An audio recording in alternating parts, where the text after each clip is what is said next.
You turn to Proverbs chapter 6. Proverbs chapter 6, we are going to talk about practical warnings. Proverbs 6 is full of different types, different topics with practical warnings for our lives. Now, be honest.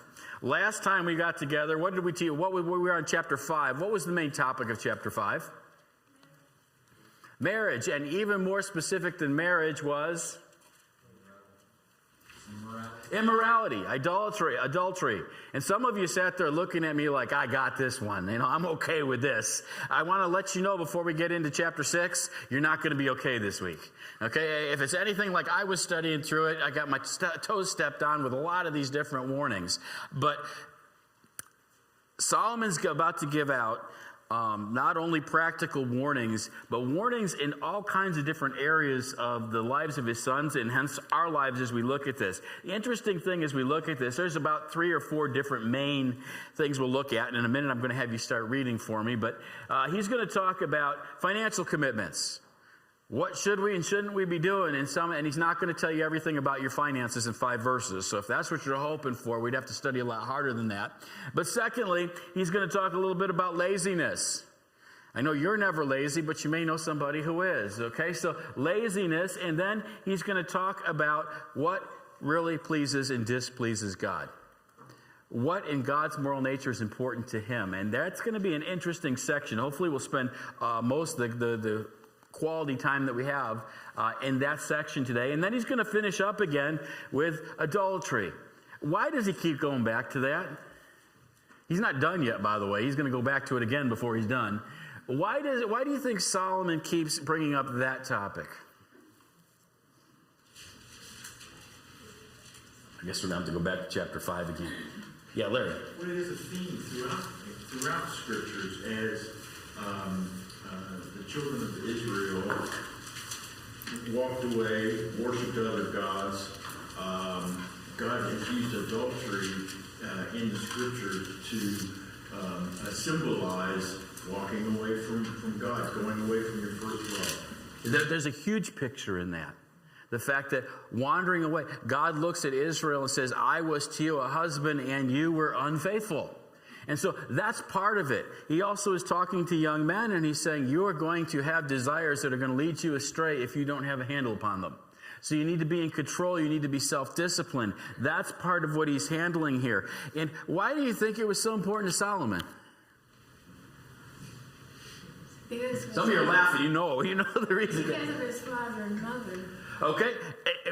He was born in that kind of a relationship. Why else should it have been important to Solomon? Well, he had 1,000 women. Yeah, it just boggles my mind. I still can't picture that. 1,000 women.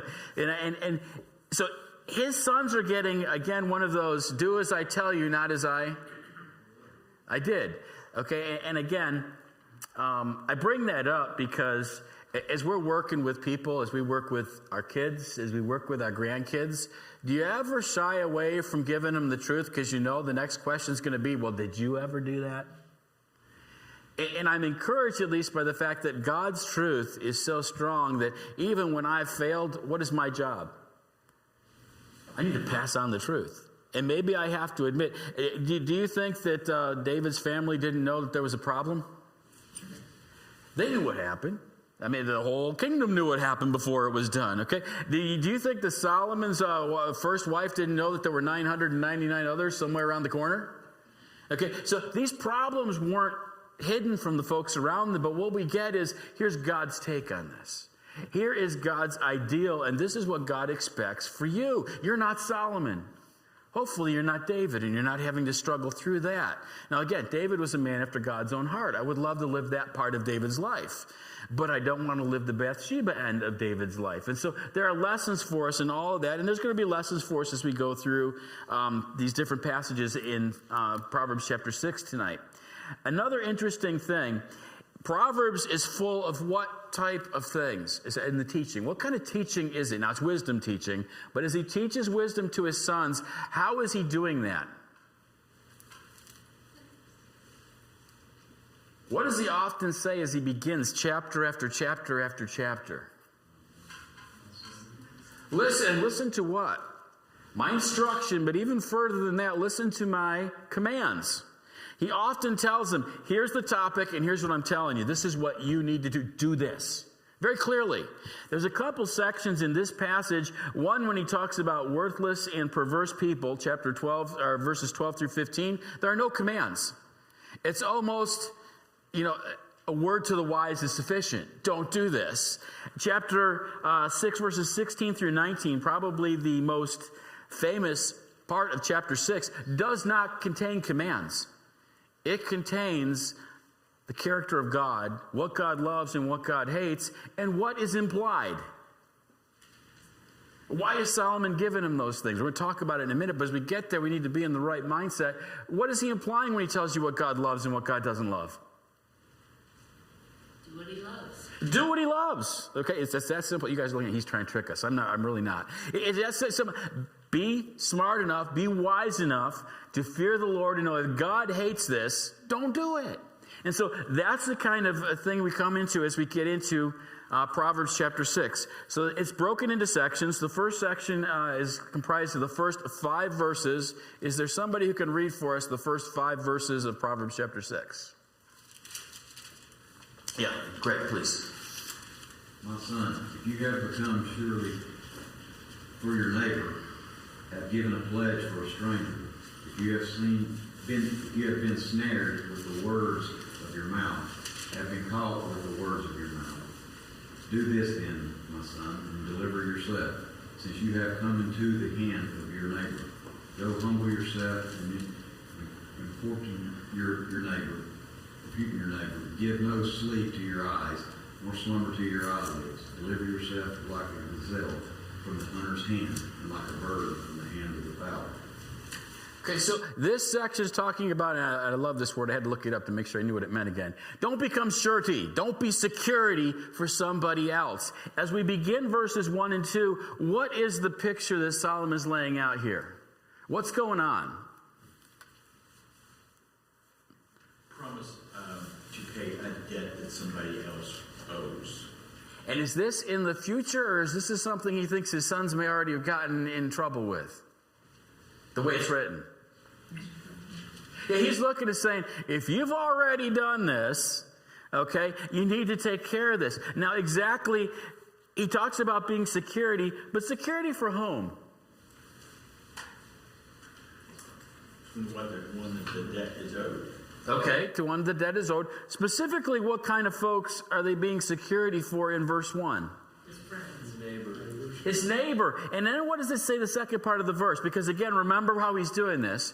This is Hebrew poetry. So the second phrase is going to define a little bit more what he meant by neighbor. What does he say about that neighbor in the second part of verse 1?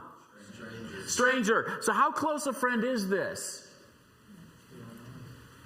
He probably not, it's not like this is your best friend. Now, the principles still apply, okay? But he's looking at his son, and some think there's probably actually a specific case that he's dealing with as he's giving this out because of the way he words this.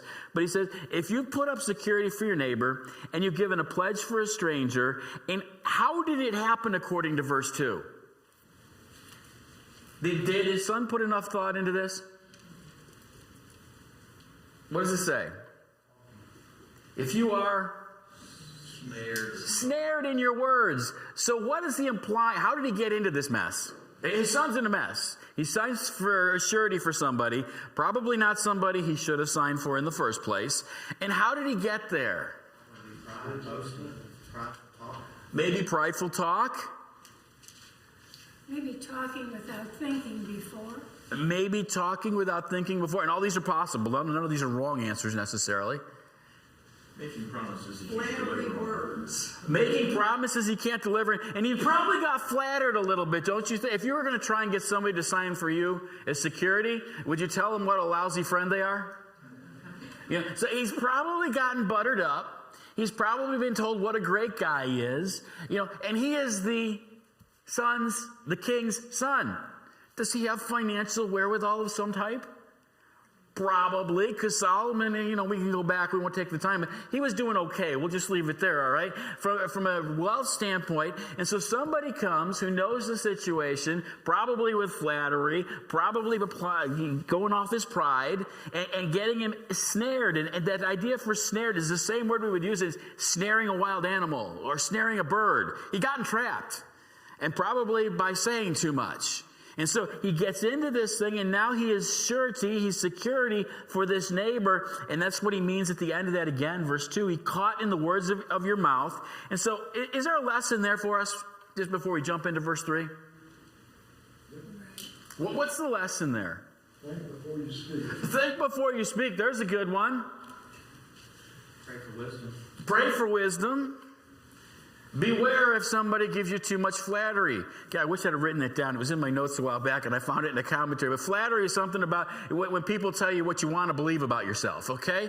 When you see that happening and you know better, you ought to have red flags go up. That's what's happening to Solomon's son here. And then verse 3, he's going to tell him what to do. What does he tell him to do about this sin? Then do this, my son, and save yourself. Because this is a little bit different advice than we expect to hear from the scriptures. So what is Solomon telling? His son's gotten in a mess. He did it because he wasn't very wise. He got flattered. He got snared and trapped into doing this. Now he is security for a friend. So if the friend doesn't pay, who's liable? Solomon's son. Okay, so what's he supposed to do about it in verse 3? A deal's a deal, right? Humble himself. How did he get into this problem? Pride. Keep that in mind. It's going to come back again in some other topics here. But he was so proud. You think Solomon's sons might have had a problem with a little bit of pride because of who they were and how much they had in the family they came from? They were proud, not probably, they were the sons, and some of them the heirs of one of the greatest fortunes in its day. Solomon was a rich man. And so he looks and he says to them, do this, my son, and save yourself. For you have come into the hand of your neighbor. Go hasten and plead urgently with your neighbor. So not only humble himself, but what is one, what does he need to realize? And two, what does he need to do about it? What does Solomon want him to realize first in the middle part of that verse? Okay, but what's he want him to realize about this? What does he need to think as he thinks through this problem? Why is it a problem for Solomon? Why is he telling him this in the first place? Who's in control now? Neighbor. The neighbor. If the neighbor decides to default, his son is on the hook. So he says, now you're under control. So he's saying, don't do this because, number one, it puts you under the control of somebody else. The neighbor, depending on the situation in our day, the banker. You think the banker will come after you if you sign for a loan and the guy that signed for it first defaults? He knows your name. He knows your contact information. So you're under all of that. And then he says, not only do that, but go quickly and do what? Plead urgently. Plead urgently. What's he supposed to plead? Because this is kind of taken for granted. He said, go, humble yourself, plead with your neighbor. What's he want him to plead? To be released from the contract or the debt. Isn't that a little bit different than we would sometimes tell our kids? If you made a deal, you've got to. What is Solomon saying? He said, if you sign for surety being proud and haughty. Now, he doesn't say just dump the guy, does he? He said, go to your neighbor and plead and work it out and humble yourself because pride got you into this in the first place, and do everything you can get out of it. Now, none of us are proud, right? Do you know any proud people? Do proud people humble themselves very easily? No, and so he looks at his son, and what does he know right away when you read verses 4 and 5? What are his sons liable to do in this case? They've got themselves in a mess. He tells them what they need to do. It involves humbling themselves, so what are they likely to do? Get in a bigger mess. Do it later. Do it later. Put it off. You ever have something difficult you had to take care of? Either a relationship problem that you needed to resolve. So if you ever have to apologize, because it doesn't happen often, but you were wrong. You know you were wrong. You need to go apologize. How anxious are you to go take care of that? If we can put it off, and so he looks at his sons and said, don't put this off. Don't give your eyes any sleep. Don't let your eyelids slumber. Save yourself like a gazelle from the hand of the hunter. Can you imagine? I thought about that because I'm a deer hunter. And the worst thing I can see as a deer hunter is the deer see me first. And all you see is the tail bopping through the woods as fast as it can go, and you know you're done. And Solomon's looking and saying, that's the way you need to flee from this whole situation and get to your neighbor and plead to get out of this thing, like a bird from the hand of the fowler. So he gives very specific instructions to his son and tells him to do it and do it now and don't put it off. Again, whether or not we're in the midst of having a trouble with being security for somebody, what's the lesson for us in there then? Are there lessons we can take from that? Number one, don't sign for somebody that you shouldn't be signing for. You're in trouble. If you're going to sign for a family member that's a close family member, you better sign knowing that you're actually taking on this debt and be prepared to pay it. Okay? But what else? Are there other things for us to learn as we look at the way Solomon instructs his son to take care of this? If you get in a mess, when should you take care of it? Now, because like bears, when you put it off, it usually gets worse, doesn't it? And so be careful, take care of it, put your pride aside, take care of it quickly. And then he's going to jump into a whole brand new topic in verses 6 through 11. So could somebody read for us verses 6 through 11? Go to the ant, O sluggard, consider her ways and be wise. Without having any chief, officer, or ruler, she prepares her bread in summer and gathers her food in harvest. How long will you lie there, O sluggard? When will you arise from your sleep? A little sleep, a little slumber, a little folding of the hands to rest, and poverty will come upon you like a robber, and want like an armed man. So what's the topic that Solomon now goes to for us? Laziness, being a sluggard. Anybody lazy? No, don't raise your hand. But can laziness sneak up on us sometimes? Even diligent, hardworking people, sometimes we just feel like we need a break, and the break just gets extended to way past what it should be into our lives if we're not careful. And so Solomon, in a very interesting picture, he says, if you got a problem with this, and again, probably his son or sons or some of his sons had an issue with this. Why would Solomon's sons have an issue with being lazy or the opposite of that, not learning diligence? Why might they have that problem? Because they have a carefree life. Yeah, why would they? Think about what their life must have been like. They were sons of the king. The king's got 900 wives, 1,000 women, 300 wives, 700 concubines. You think there were people taking care of their needs besides that as well? Servants and all of those things. So if you had a need as one of Solomon's sons, if you wanted to get something done, how often did you do it yourself? What's Solomon's goal for his kids? Learn to do it. Like diligently, do it yourself. And so he tells them to go to the ant. Of all the places to go, why the ant? Now, again, think about that first section. What got them in trouble with the surety?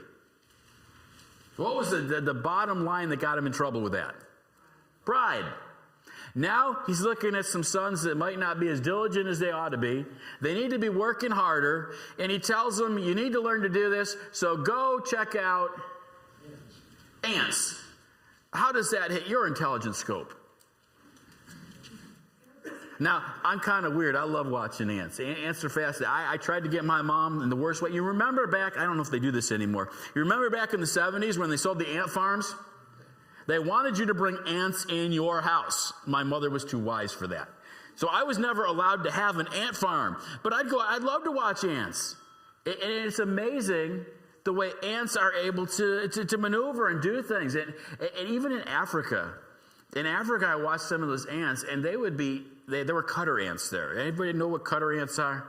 I mean, they will tear apart things that are 10 times their weight and then drag off huge chunks of them, and they work together, and they get in straight lines, and they do it. And you go through there, and the evil side of me when I was a younger kid, I didn't have cutter ants, but ants at home, you see a whole line of ants, and what does some little guy do when he sees that? He stomps, he just rubs them. I True confessions, okay, this wasn't wise, but I disrupted them because I wanted to see what they do. When you disrupt ants and you get them off track, what do? Other than the ones that you stepped on, that was just nasty. If you come back a little while later, they got that track going again. They're going back and forth. They're diligently, whatever they were up to, whatever they were storing, they're back at it. I had an ant mound by one of my deer targets this year at the house. And I was kind of lazy. I didn't have anything to spray on it. So I got into my hiking boots and I went out there and I stomped that mound down for all I was worth. And that worked for all of about 30 seconds. Sometimes Solomon ought to give me a little wisdom on some of those things. Because what happened? What do you think happened? They came back with a vengeance. And then when I left and came back the next day, you know what was there? That same mound in the same place, working the same way, even though some lunkhead had come and stomped all on it the day before. And so Solomon tells him, I want you to go look at these ants. Why? Look at verse 6. Go to the ant, O sluggard. That's not doing much for their pride. Consider her ways and be. How big do you think the brain of an ant is? Again, think about the humility that's required for most of what Solomon tells us that we need to do there. And then take that into the perspective of what do we need to do to grow spiritually in our lives? Humble ourselves before an Almighty. Humble yourself before the hand of God, and He will lift you up. So much of what Solomon is doing is humbling his sons and saying, go consider her. And it says here in verse 7, without having any chief, officer, or ruler, she prepares her bread in summer and gathers her food in harvest. What is his point there? What's he trying to instill there? Independence. And what happening through their independence? It is independence. It definitely is. What's he want them to do in their independence? By thinking ahead. Yeah, think ahead and provide for yourselves. Again, is that what they've learned so far in life up to this point? Probably. You know, I doubt in the palace they had shortages. Okay? So they've had an abundant life, and he's saying life is not going to always be like life in the palace. Prepare yourself. Be diligent. Be a self-starter. When he says without any chief or officer or ruler, I kind of laugh because we were talking about this at dinner time. There's people who like to work the third shift.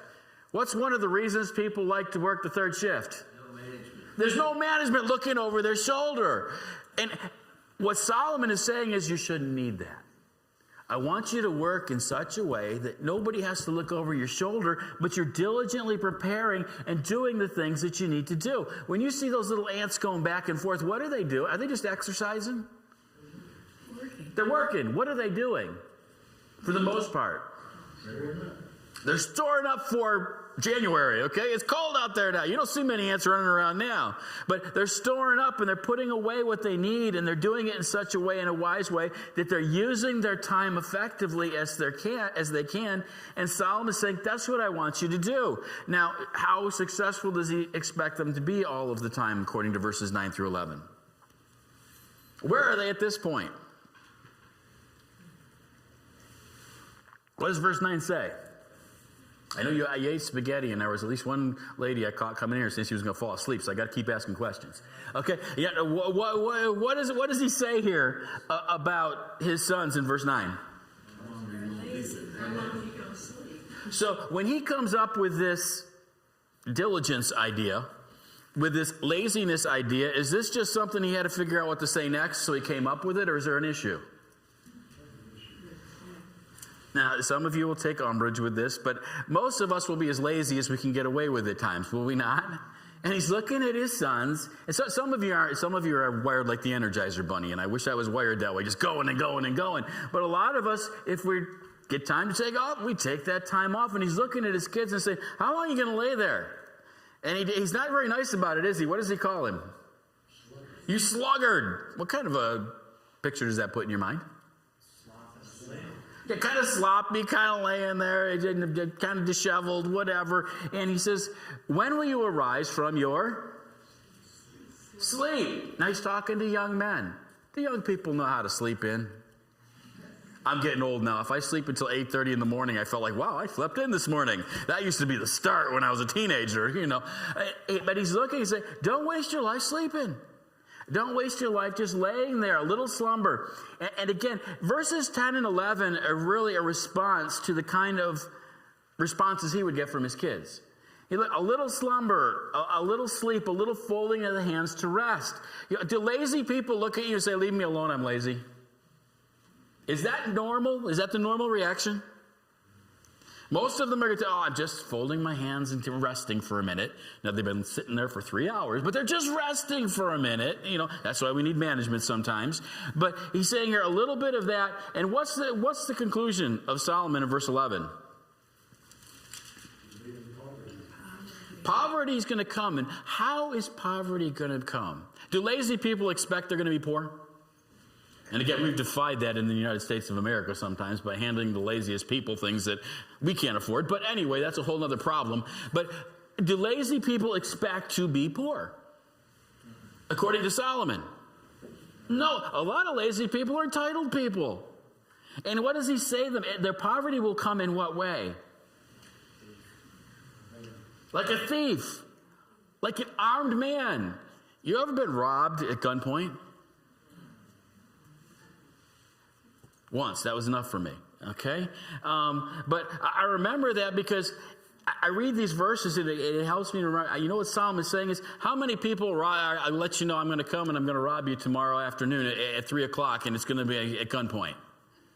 Yeah, and I've told some of you this, I think, before, but one of my jobs in college, the only real third shift job I kept for 2 weeks, was working at a gas station overnight.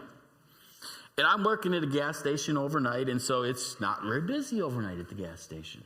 And I was working the shift from, I think it was like 11 to 7 a.m. or whatever. So by about 2 a.m., except for a couple nutcases, nobody came by the gas station. So, I was able to study and get ready for stuff at college and get ahead on things. Well, one day, I don't think I had the book anymore. I kept it for a while just for laughs, and then I thought it wasn't funny, so I got rid of it. But I had a book sitting there, I'm studying, and suddenly behind me, I saw some movement, and in runs this guy in a mask, brandishing a gun. And when he gets close enough to me, he is drunk as can be. And he wants money. Now, I was taught in the gas station there was a safe in the floor. Whenever you have $100, you put it in the safe. If you ever get robbed with more than $100, you're fired. I'm not very bright, but I know how to count. I had just dropped in the safe. I must have had all of about $14 and some change sitting in there and maybe a couple of 20s in case somebody came in. And here comes this guy at gunpoint, startled me so bad I threw my book back. He stepped right on my book. I got this muddy footprint in the middle of my book, and I'm terrified because it's unexpected. I would have been terrified anyway, probably, but I'm half asleep, kind of studying, and suddenly he's there, and he comes and he wants money. And Solomon's looking at his kids and saying, that's how poverty's going to come after you. If you don't learn diligence when you least expect it, it's not going to be fun, and you're going to be without because you weren't diligent. So his view, his goal for his sons is that they will be hardworking young men taking care of their lot in life, taking care of those that they're responsible for. And then he goes to another section in verses 12 through 15. Somebody read verses 12 through 15 for us. A worthless person, a wicked man, walks with a perverse mouth. He winks with his eyes, he shuffles with his feet, he points with his fingers. Perversity is in his heart. He devises evil continually. He sows discord. Therefore his calamity shall come suddenly. Suddenly he shall be broken without remedy. What is Solomon trying to teach his son here? When you look at verses 1 through 5, he's looking and saying probably that his son has signed his security for somebody. Don't do it. You look at verses 6 through 11, and he's saying, you know what? I'm not really thrilled with the idea that it looks like at least the son he's talking to here is kind of lazy. And he wants him to be diligent. What's his goal? Is he looking at it in chapter 6, verses 12 through 15 and saying, oh, my kids are worthless? What's his goal here? Who's he talking about here?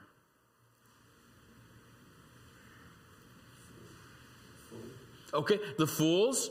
He's not really talking directly to his son, but about his son's friends or acquaintances or possible potential friends. He said, as you pick out your friends, remember something. Worthless people are dangerous. Do people come to you and want to be your friend and they knock on the door, or they sit down next to you and say, hi, I'm worthless and I want to take advantage of you? They come flattering. And he's going to talk about some of these things, but he says, a worthless person, a wicked man, goes about with crooked speech, winks with his eyes, signals with his feet, points with his finger. What is this picture? Being friendly, I think. Yeah, they're being friendly. They're flattering again. They're being hypocritical. But they're also giving you signals, aren't they? Yeah, winking with his eye. What does he mean by that?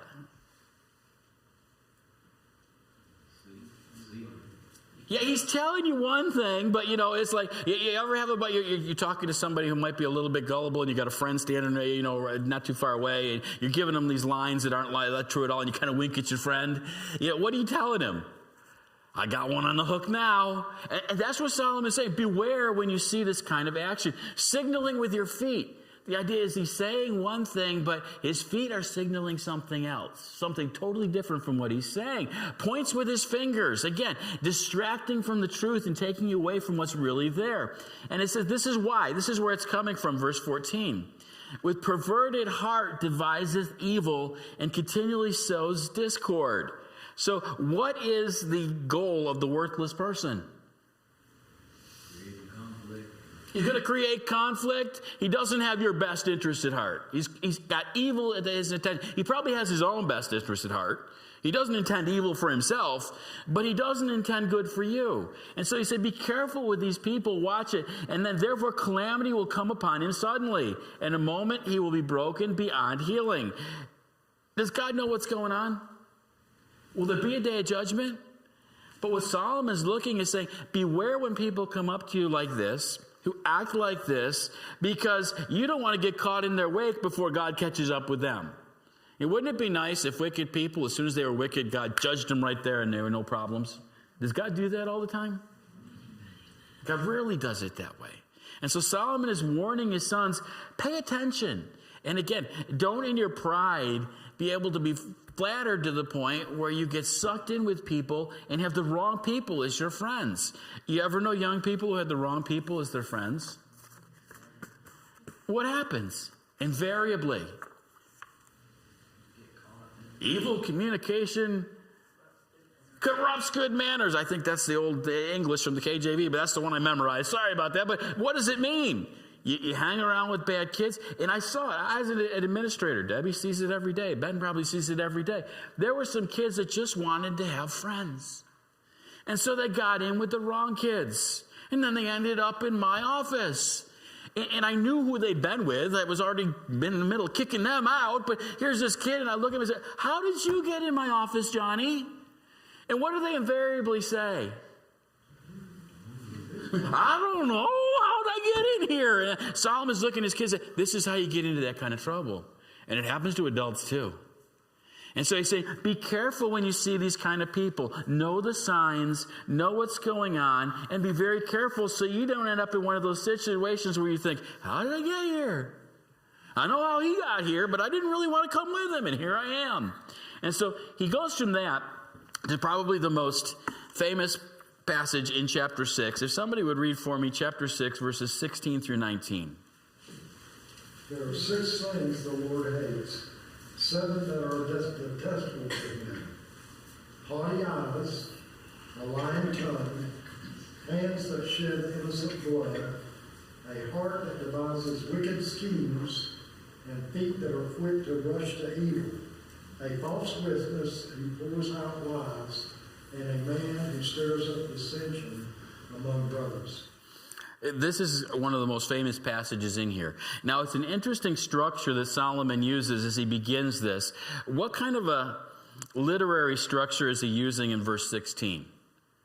He uses a very interesting picture.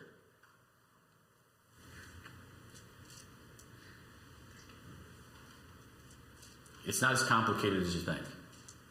It uses consecutive numbers. He's using a numbering system. These 6 things, wouldn't it be enough if he said these 6 things are abominable, detestable, these are 6 things that God hates? Okay, again, this is a section where he doesn't give them any commands. Because when he looks at his son and says, these are 6 things that the Lord hates, what's he just assuming? What should you be thinking? What are they? What are they? Yeah, if God hates this stuff, and God's the God who's going to judge, and Solomon's been telling his kids all the ramifications of doing evil and violating God's principles all the way through these chapters so far. If God hates these things, and these are things that are detestable, that abomination, they are detestable. They are horrendous in God's sight, and they offend his very nature is the idea that's behind there. So if you know there's 6 things that do that, you ought to avoid those 6 things. But not only that, he says, these 6 things doth the Lord hate, 7 are an abomination. What's he doing with that? Why that style with what follows? He places emphasis on the last. Yeah, he's building to a climax. And it's very interesting because I wouldn't have built to this climax. When you think of what's in this list, and as we read what's in this list, I probably would have had a different climax than what Solomon has here, inspired by God. But God's telling us what he hates. He hates all these things, but especially as we get to 7, we need to think about these things. So let's look at them for just a minute as we look at this figure of speech. Number 1, what's the first thing God hates? Haughty eyes. Some of you have a different translation. So what else might you have in there? That's the true translation, by the way. A proud look. So what does God hate? It's not what's really written on your face, is it? Although it is. It's a heart issue. God hates pride. Why? Why is pride such a problem? Pride's one of those things that it's almost acceptable sin in good Baptist circles sometimes, if you keep it to yourself. And most people don't. Okay, but what is the problem with pride? Because it is. We use it in different ways, don't we? You know, if your kid does something at school and draws a picture and they've worked really hard at it, you tell them what? You should be proud of this. Be careful how you use that. But, but what we mean is, you should look at that and say, I did a good job. And there's nothing wrong necessarily with that piece. But when Solomon looks and he says here, God hates haughty eyes. What's he talking about? And why is it number 1 on the list? I mean, that gives it a prominent place too. It's from the father of lies, Satan. Yeah, John 8:44. You are the father of your devil, and the lust of your father you will do. He was a liar from the beginning. And if we're lying, whose bidding are we doing if we lie? We're doing Satan, so we're going to get there. But that whole thing came from what? How did Satan get where he was? Did Satan start off as, did God create an arch enemy so that he could go through all of what he went through at the garden? How did he get there? He wanted to be like God. It was pride. When Satan came to Eve in the garden, did he tell her, this is the best produce you're going to get? Look at that. This is better than the tree over there. Look how delicious this fruit looks. It's juicy. It doesn't taste like peaches. I'm not crazy for peaches. It tastes like apples. It must be an apple, right? Because that's what they always paint. Whatever it was, did he go and say, you need this because this is produce you can't get anywhere else in the garden? The garden was amazing. I wish we had pictures of the garden. She didn't need the fruit. Why did Satan, and why was he able to attract her to that fruit? What was it about it? It was fruit from what tree? The knowledge of good and evil. And how did he sell it to her? He told a few lies, but he also told some of the truth in there. How did he sell it to her? Why do you want to eat of this fruit? It's desirable. What made it desirable? You'll be like God. Be like God what? Knowing good and evil. Knowing from an experiential standpoint. Now, God doesn't know evil because he did evil, but did Eve know any evil until that time? Can you imagine what life was like with no sin in the garden? Can you imagine how Adam and Eve must have got along with no sin in the garden? Adam took care of Eve first, not Adam. Eve took care of Adam first. And they did it the way God intended for it to be done. And sin's just corrupted all that. But he comes to Eve and he says, what? If you eat this fruit, you can be like God. Should she have known better? Should Eve have known better? Again, I don't know exactly how it looked, but Genesis tells us that Adam and Eve walked with God in the cool of the evenings. What was that like? Can you imagine having that kind of relationship with an almighty God? And yet Eve is offered the fruit, And Satan does basically what these evil people in the beginning of chapter 6 did, and kind of flatters her a little bit. And why does the Bible tell us that Eve ate? She was told she could be like God, but did Eve reason it out really well and say, yeah, this is the best course of action for all of eternity? We're told that she was deceived. You know, the flattery and all that got to Eve. What is that? What are we told about Adam? Sluggard. When Adam ate, was he deceived? No. Adam knew exactly what he was doing. And so you go, and why did Adam eat that apple? That wasn't an apple. Fruit, sorry. Why did he eat the fruit from the tree of the knowledge of good and evil? He wanted to be like God. What's that called? Pride. That's pride that's the exact same pride that got to Satan. He got Adam and Eve the same way he got to Satan. And so this pride is at the heart of only any sin you think about. Pride's going to be at the heart of it. Because what is sin again? Isn't that an interesting question? It's a little tiny word, but defining it is such an issue. What is sin? Rebellion. It's rebellion. Not living up to God's standard. Not living up. Yes, sin is anytime I violate God's moral standard, whether it's in my actions, my attitudes, or right now in our depraved, our very nature is against God because we have a sinful nature. And so here's this sin. And what causes us to do that? To violate God? Why don't we just follow God's laws and do what God tells us to do? Because we're tempted. And why can we be tempted? Because I want to be like God. Pride, me, I got an idea, I want to do that. So we look at Adam and Eve, and I remember as a kid thinking, I wish that they just messed up. I wouldn't have done that. Yeah, we would have. Because it's that same pride. That pride is what gets them. And so God looks, he says, you know what? I hate pride. Proverbs 8:13, we'll get to that later as we come through here. But the fear of the Lord is hatred of evil. Pride and arrogance in the way of evil and perverse speech, I hate. God says, I hate this because it is, when we are proud, it cuts against the very grain of God's nature. When he asks us to be humble because we need to bring glory and honor to him. Now, secondly, a proud look, the second thing he says that God hates. A lying tongue. Now, y'all aren't answering. Did you check out on me, or you just don't want to admit anything? A lying tongue. How many of you have never lied? I was going to catch you in a lie if you raised your hand. Most of us. Sometimes we're just stretching the truth a little bit. Sometimes we're just letting somebody believe something and saying just enough so we don't really go away with the wrong idea in their heads. But it's, again, in our nature of sin, we can be very sinful in the fact that we lie. The idea here is a tongue of deception. Giving somebody the wrong impression about what was right and wrong. And I don't think there's hardly anybody who can say, I haven't done that. Why do we lie? There's different answers to this, but why do we lie? Think about the last time you lied, but don't tell me about it. But why did you? To cover up something. To cover up something we shouldn't have done. To be bigger than we really are. You ever tell a story, at the end of the story, it kind of grew its own life, and it wasn't really true by the end of everything that you did? My kids would catch me in that all the time. We'd be doing something. Dad, I think you're getting into the exaggeration part. What were they telling me? You're lying to make yourself look better. And that's part of it. And again, pride is at the heart of all that. We lie if we've done something we shouldn't because we don't want people to think less of us, or we don't want the consequences.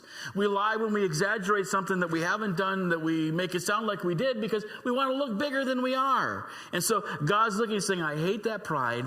I hate a lying tongue. And then number 3. Need to pick it up here. I'm not going to get to the end of the chapter again. What's number 3 say? Hands that shed blood. What's he mean by that? Murder. Why is that not number 7? Because it's thou shalt not kill is one of the commandments. It is one of the commandments. I look at this whole list, and there's some nasty stuff on this list, but is there anything worse than taking somebody's life? And God says, I got a climax I'm heading to. I hate all of these things. God hates all of these things equally. So think about it, because as we get to the 7th one, I want to get your opinion on why you think God put that at the climax. Now, and I'm not going to spend a lot of time on this, because hands that shed innocent blood, that's to murder somebody who doesn't deserve it. Okay, again, it's not talking about capital punishment. It's not talking about war that God sends us to as nations or whatever, but it's saying innocent people, you murder them, you take their lives, and if you're doing that, then it's wrong. I hate that. He says in the next thing, not only hands that shed innocent blood, but what's the next issue there? A heart that devises wicked plans. What's he mean by that? Does he mean you just sit around thinking, how can I be more wicked than I am? It's kind of what happens, but it's not real. How does this happen? It goes back again to the first thing. It's a heart that sits around devising, how can I take care of my needs over and above everybody else? And if I have to take advantage of you to meet my needs, those are wicked devices. And Solomon's been warning his sons about people like that. But he's saying, I hate hearts that sit around. Now, there are hearts that are so depraved, and most of ours can be, that people sit around and just think of evil things to do. But usually they think of evil things to do that will benefit them and hurt others around them. And so that's kind of the idea that's behind that. And then we come to verse 5, or the fifth thing.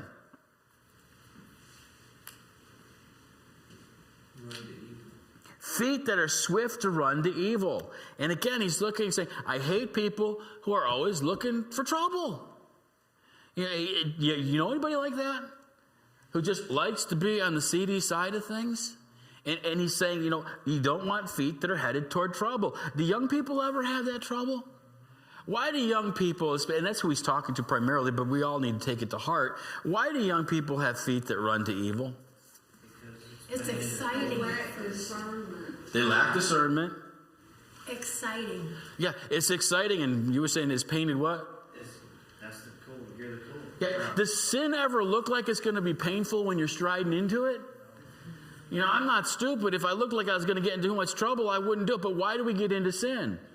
It looks like fun, and God says, be careful, because if you've got feet that are running to that all the time, I hate that. Because it's against my very nature. And then, number 6, the sixth thing in the list. It kind of piggybacks off number 2. It's a liar, but specifically what kind of liar? He's narrowing it down. He is a liar, but what kind of liar in the sixth section here? False witness. Somebody who will lie about what you did. And he said, I hate that. And again, there may be some, because you're going to get into these chapters where he talks about legal issues as well, where he's talking about just legally in court lying about things, but in life in general as well. Anybody ever lie about you to paint you in a bad picture to somebody else?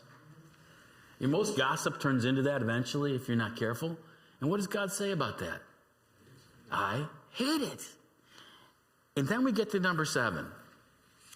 What's the 7th thing? One who sows discord. One who sows discord among brothers. It's the last of the 7 things that God says he hates. Why does God hate that so much? Shouldn't he have put hands that shed innocent blood there? Why is he putting that there? Because it destroys unity. It destroys unity. That's a huge part of it. We're going to talk about that in a second. In fact, we won't look there right now because we're almost out of time. But if you look at Psalm 133, verse 1, and the entire psalm later, it says, behold how good and pleasant it is for brethren to dwell together in unity. So God, it put it in a church perspective just to have an opportunity to give examples for it. When God looks at us as brothers and sisters in Christ, he wants us to dwell together how? In unity. You remember what Christ prayed for in John chapter 17 in his high priestly prayer? Father, make them one. To what extent? This always boggles my mind. How unified does he want his people to be? Make them one as we are one. Explain the Trinity to me. I'm not going to try to explain it to you because I'll get into some heretical statement before I finish it without writing it all down. But God looks and says, I want you to be unified. Now, I don't want you to be uniform. You don't have to always all think the exact same thing about everything. Now, if it's doctrine, you better. But other areas, but I want you to be in unity. I want you to dwell together in unity. And he said, those who sow discord among the brethren. How does discord get sown? What are some of the seeds of discord? Yeah, Mike's got one. It was my second one on the list. Gossip. Now, only got 3 minutes, so I'm going to get myself in real trouble in a big hole here in 3 minutes. How do good, solid Christian, Baptist Christians get away with gossip? I have a prayer request. Oh, there are more gossip prayer requests that go out on the line. Now, I'm not telling you not to pray for folks. We should. But when somebody gives you a lot of background and a whole lot more than you need in order to be able to pray for somebody, this was just too good to keep to themselves. And if we're not careful, we gossip. And sometimes we start with the right intentions. But by the time we get to the end of the story, it's sowing seeds of discord. Because when you sow a seed of discord, when you gossip about somebody, what does that do in the heart of the person you're talking to? It harms, it gives them a bad picture of somebody else. Why would we do that? Why would I say something nasty about Bear so that you think Bear's a nasty guy? Make yourself look better. Yeah, because it makes me look better. You know, Bear didn't do anything for his wife for Valentine's Day last year, but I took my wife out to dinner. So who's the good guy here? No, that's not true, okay? I guess that's a lying tongue in the trouble for that too. It was for sake of example. But we do those kind of things for what reason? It makes us look better. And so it's seeds. What other seeds are there that are seeds of discord? Proud attitude. You talked about first, Proverbs 13:10. By insolence, and the idea there is arrogance or pride, comes nothing but strife. But with those who take advice is wisdom. If you're too proud to be instructed from the scriptures or from somebody else, and it causes strife when somebody talks to you, it's a problem. It's sow seeds of discord. Anger and hatred sow seeds of discord. Proverbs chapter 15, verse 18. A hot-tempered man stirs up strife, but he who is slow to anger quiets contention. You ever seen that? A soft word turns away anger. But grievous words, they stir it all up. And so Solomon's trying to teach his kids that there's important things here. A quarrelsome spirit. You know, can there be people in good, solid, Bible-believing churches that are quarrelsome? There's always somebody that no matter what you say in a group of people will say what? I got another idea on that. And it's different than yours. Now, what does that do? Now, again, that doesn't mean you can't discuss things. You can't have differences of opinion. But when you've got somebody who's just contrary because they like to be contrary, they'll find a way to be contrary all the time. That's a spirit that causes this discord among brethren.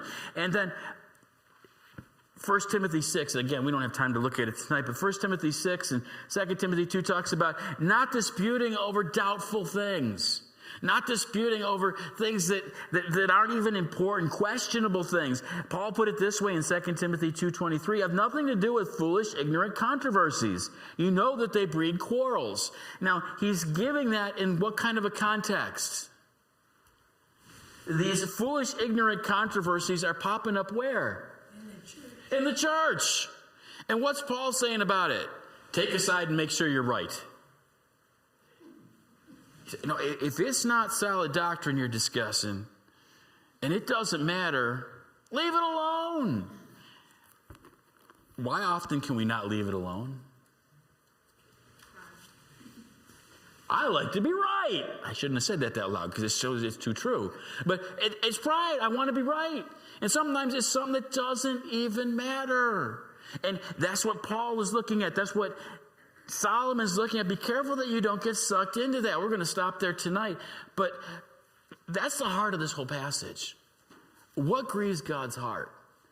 And it's not just murder. It's in there. But when you start thinking about pride, most of us can find a way we need to change. When we start talking about deception and a lying tongue, might need to change the way we deal with folks sometimes. And especially, God looks and says, don't be the one that's running around gossiping, causing trouble, causing discord and division. Because God loves unity. And be working to bring folks together, not drive folks apart. And that's where we're going to leave that. But just thoughts, questions? Yeah, Larry. Real quickly, I'll try to answer your question about why the one who sheds innocent blood isn't last. Because if you shed innocent blood, you destroy a person. If you sow discord, you destroy congregations, families, communities, a nation. Yeah, both of those things destroy, but one has a much more, your words can be more destructive than literally taking someone's life. That's a good thought. And you can destroy the one thing, if you're not careful here, that is extremely important to God. Did Jesus Christ said what? I will build my church. I don't want to be the one standing before God someday and saying, I was the one causing division in your church while you were trying to build it. That's why God hates those things. That's a great insight, Larry. Yeah, Lady. If you look at all those 7 things that he says that he hates, all those things are true of when Christ was accused and crucified, innocent blood, false witnesses who spread lies. They're just boom, boom, boom in the story of him being crucified. And where did the rejection of the Pharisees and scribes begin? Pride. That's a great observation. Okay, anything else? Yeah, Don.